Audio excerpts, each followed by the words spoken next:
Spot date પ્રસંગે ઉપસ્થિત આજના પ્રમુખજી શેખભાઈ દેસાઈ સાહેબ, ઇંગ્લેન્ડથી પધારેલ ફારૂકભાઈ દેસાઈ, કેરાથી પધારેલ કાસિમભાઈ પટેલ સાહેબ, મારા સાથી ટ્રસ્ટી ભાઈઓ, કલાઈ પરિવાર, આચાર્યશ્રીઓ, વાલીઓ, ગ્રામજનો, ગેરહાજર છે ગ્રામજનો, છતાં ગ્રામજનો અને મારા વાલા ભૂલકાઓ.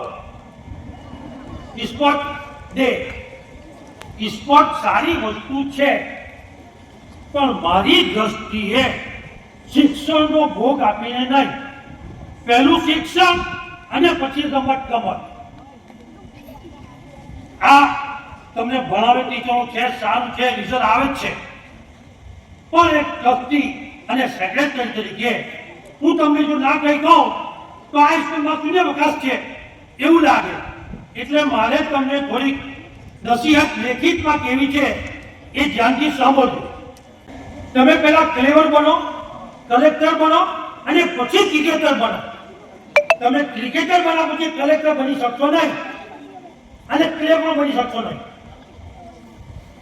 એવું કે તો ચાલે કે 90 થી 95% શિક્ષણ પર ધ્યાન આપવાનું છે અને 5 કે 10% સ્પોર્ટમાં આપવાનું છે. અને મોબાઈલ તો મારા છોકરાઓ મોબાઈલ તો મૂકી દીધો દીકરાઓ, તમારે જો કેરિયર બનાવવું હોય તો. હવે માનવી પોતાને જીતીને જ દુનિયા જીતી શકે છે. મારે જે તમને નસીહત કરવી છે તે ટૂંકમાં છે, નથી લાંબુ, કે માનવી પોતાને જીતીને જ દુનિયા જીતી શકે છે. પોતાની સહાયતાઓને મજબૂત કરો જેથી જીવન માનવીને શક્ય તેટલું ઓછું નુકસાન પહોંચાડે. બધી વસ્તુઓ એક જ વ્યવસ્થાનો ભાગ છે જેને પ્રકૃતિ કહેવામાં આવે છે. જીવન ત્યારે જ સારું કહેવાય જો તે કુદરત સાથે સુમેળમાં હોય. જીવન ત્યારે જ સાચું કહેવાય જો તે કુદરતના સાથે સુમેળમાં હોય. માણસ પાસે 2 કાન અને ફક્ત એક જ મોં છે. તેનું કારણ કે માણસ વધુ સાંભળે અને ઓછું બોલે. જીભ કરતા પગથી ઠોકર ખાવી સારી. શું કે જીવનના સારા પ્રવાહનું નામ છે. દુષ્ભાવ એ માનવીની એક ઉશ્કેરાટ છે જે તક અને પ્રકૃતિની વિરુદ્ધમાં છે. દુષ્ભાવ અમુક ભાવ એવો હોય, ખરાબ હોય, સ્વભાવ ખરાબ હોય, એ પ્રકૃતિની વિરુદ્ધ કહેવાય. આ તમે સાંભળો છો અને સમજજો? હા કે ના તો બોલો. લીડર સ્વાભાવિક જીત પર ધ્યાન કેન્દ્રિત કરે છે. લીડર સ્વાભાવિક રીતે જીત પર જ કેન્દ્રિત કરે. એનું વિનમ્રતાથી હારવાનું શીખવા માટેના ઘણા ઉપાયો હોય છે, જેવા કે હંમેશા માત્ર જીતવા માટે ન રમવું, નિષ્ફળતા માટે પણ તૈયાર રહેવું જોઈએ. જીતવું એ સારી બાબત છે, પણ હાર સ્વીકાર લેવી એક નબળાઈ નથી. જીતવું કઈ માં પણ જીતવું એ સારી વાત છે, પણ હાર સ્વીકાર લેવી એક નબળાઈ નથી. ખરા સમયે કામ આવનાર લોકો પારકા હોય તો પણ સગા જ કહેવાય. ખરા સમયે કામ આવે એ પારકા હોય તો પણ સગા જ કહેવાય.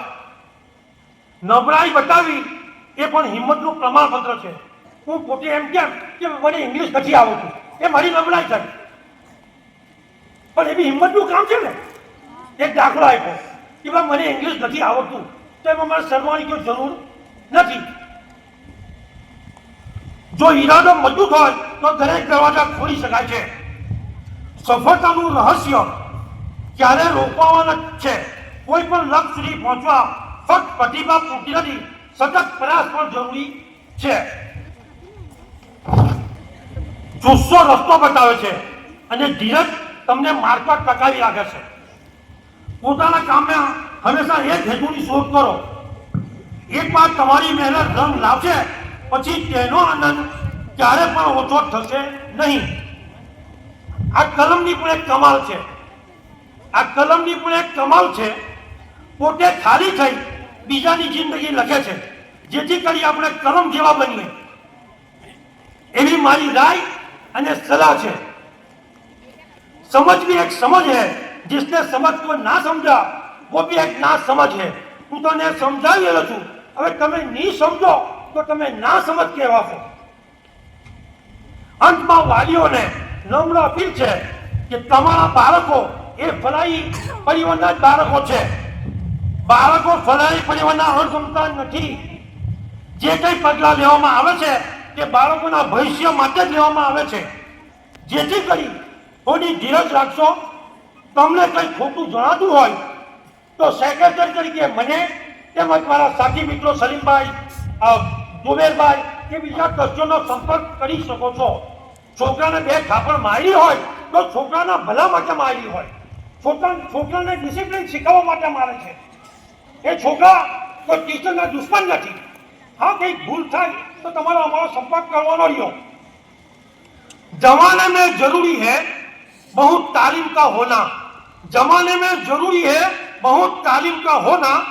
जहालत आदमी से आदमियत छीन लेती है. जहालत आदमी से आदमियत छीन लेती है. बड़ी हो जेब तो इंसान नशे में चूर रहता है. जरा सी कम रखती सब नजाकत छीन लेती है. जो अपनी પાસે ઇલ્મ અને શિક્ષણ હોય તો આ નીચે નીચે હું બોલ્યો શાયરી એ આપણને લાગુ નહીં પડે, કારણ કે આપણામાં ઇલ્મ અને શિક્ષણ હોય એટલે. અસ્સલામુ અલૈકુમ.